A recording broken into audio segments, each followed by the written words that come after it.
tous, nous voilà dans une nouvelle vidéo sur les diagrammes liquide-vapeur. Aujourd'hui on commence la phénoménologie et en particulier on va regarder les courbes d'analyse thermique dans le cas le plus simple et l'obtention des fuseaux. Allez, à tout de suite sur la tablette. Alors nous voici dans la deuxième vidéo sur les diagrammes binaires. Donc c'est une vidéo qui traite de ce qu'on appelle les courbes d'analyse thermique, qui sont les courbes qui permettent de construire les diagrammes binaires dont on a déjà commencé à parler. Donc les prérequis pour cette vidéo, c'est essentiellement ce qu'on a vu dans la précédente vidéo, la première, où je vous ai présenté les principales différences entre un diagramme binaire et un diagramme de phase d'un corps pur, c'est-à-dire qu'on allait transformer un point en une gamme de température de changement de phase. Donc voilà. Ici, je vais commencer par définir le système.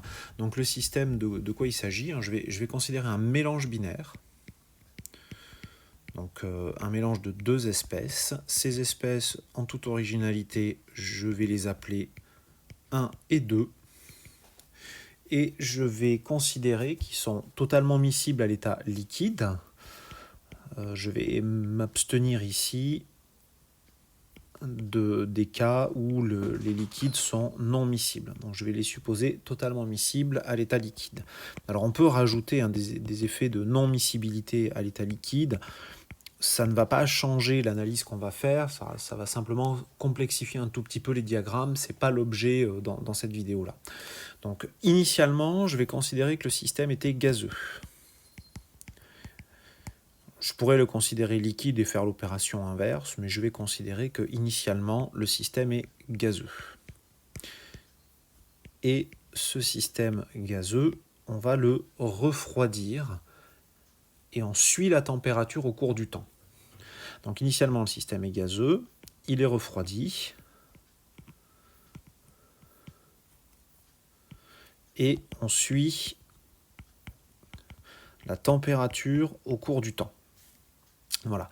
Alors pour tout ce qui va suivre, hein, on va noter xi, la fraction molaire de I dans la phase liquide.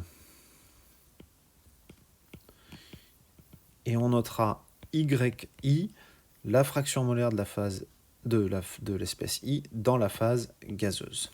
Voilà. Donc ça c'est juste une convention de notation dans tout ce qui suit. Alors on va regarder à quoi ça ressemble. Et on va commencer par exemple par les corps purs. Ça c'est quelque chose qui est relativement simple.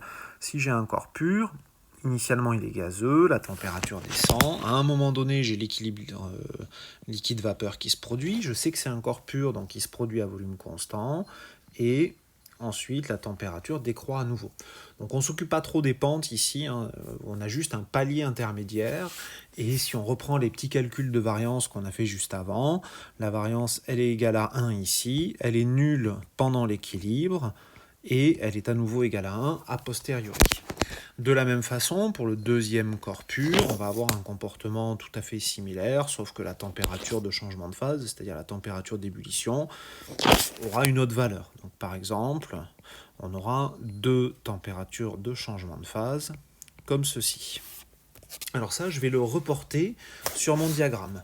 C'est-à-dire que je vais choisir ici d'indiquer sur mon diagramme binaire, c'est-à-dire température en fonction de ma composition, les températures des deux corps purs. Alors je vais par exemple le regarder pour la composition de l'espèce 1. Voilà, donc vous allez avoir quelque chose comme ceci. Si ici j'avais la valeur de y1 qui était égale à 0, et ici la valeur de y1 qui était égale à 1. Donc là, ce que j'ai indiqué en fait ici, c'est la température d'ébullition de l'espèce 2 et la température d'ébullition de l'espèce 1. On reste à savoir ce qui se passe quand je suis à présent, non pas pour un corps pur, mais pour un mélange. Donc je vais supposer, par exemple, pour un équimolaire, donc je vais être ici, quelque part là, sur cette droite-là, pour un équimolaire de fraction molaire 0,5. Et je regarde ce qui va se passer. Eh bien en fait, c'est un comportement qui va ressembler à ça. C'est-à-dire qu'au début, quand je suis dans la phase gaz, la température décroît. À un moment donné, je sais que je vais avoir une brisure de pente, sauf que je ne vais pas avoir un palier horizontal comme pour un corps pur. Je vais avoir quelque chose comme ceci, et ensuite, la pente, je vais avoir une nouvelle brisure de pente. Et entre les deux brisures de pente, en fait, on a un équilibre liquide-vapeur. Je vous dis non pas à une température, mais pour une gamme de températures. Si je fais mes petits calculs de variance, tant que j'ai pas d'équilibre de phase, j'ai une variance de 2, une variance de 1 sur l'équilibre de phase, et à nouveau une variance de 2 en dehors de l'équilibre de phase. Je reporte ça sur mon diagramme, température, composition, et ça va me donner 2 points. Un premier point ici, et un second pour la fin de mon changement de phase. Et si vous faites ça pour toutes les compositions, vous allez construire de proche en proche un diagramme et toutes deux ensembles de courbes. Donc vous allez obtenir une première courbe comme ceci qui va se comporter là et une deuxième courbe ici comme ça. Voilà. Et c'est l'ensemble de ces courbes qu'on appelle diagramme binaire pour un mélange. Donc ici, on est à Y, par exemple, j'ai pris équimolaire, mais j'aurais pu prendre d'autres valeurs. Et on va essayer de regarder un petit peu ce diagramme. Alors on a déjà positionné sur le diagramme les températures d'ébullition. Si je suis à très haute température, je suis en phase gazeuse. Alors quand je précise ici gaz, c'est bien les deux espèces 1 et 2 qui sont en phase gaz. Si je suis à basse température, je suis en phase liquide. Donc en dessous de ces deux courbes, je vais être dans le liquide, c'est-à-dire bien les deux espèces 1 et 2 qui sont liquides. Et quand je suis ici à l'intérieur entre ces deux courbes, là, dans cette zone-là, en fait, j'ai dit que mon système était instable, j'ai ce qu'on appelle une séparation de phase, donc j'ai bien du liquide et du gaz. J'ai deux phases à l'intérieur de ces deux courbes, et quand je dis que j'ai une phase liquide et une phase gaz, c'est les deux espèces sont dans le liquide et les deux espèces sont dans le gaz. C'est pas juste l'une en phase gazeuse et l'autre en phase liquide, c'est bien les deux espèces en phase liquide et les deux espèces en phase gazeuse. Vous avez également les deux courbes ici. Donc, je vais appeler par exemple celle-ci C1 et celle-ci C2. Donc, à quoi correspondent ces courbes? C1, vous voyez que c'est la courbe qui touche la phase liquide. Et C2, c'est la courbe qui touche la phase gazeuse. Donc, C1, quand on regarde, si on chauffe un liquide, qu'est-ce qui apparaît à un moment donné? Une bulle de gaz. Donc C1, c'est la courbe d'apparition de la première bulle de gaz. C'est pour ça qu'on appelle ça la courbe de bulle. Donc la première bulle de gaz, donc on appelle ça la courbe de bulle. Alors vous trouverez aussi courbe d'ébullition. Et la courbe C2, quand vous partez du gaz, vous touchez l'équilibre liquide-vapeur, donc c'est-à-dire que vous avez l'apparition de la première goutte de liquide. Donc c'est pour ça qu'on appelle ça la courbe de Rosé.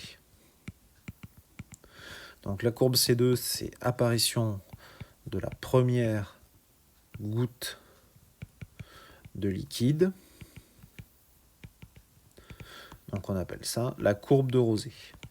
Alors évidemment, je suis parti du corps pur et j'ai touché l'équilibre. Par exemple, pour la courbe C1, j'ai bien dit je suis parti du liquide et j'ai touché l'équilibre liquide-vapeur, donc j'ai vu apparaître la première bulle de gaz.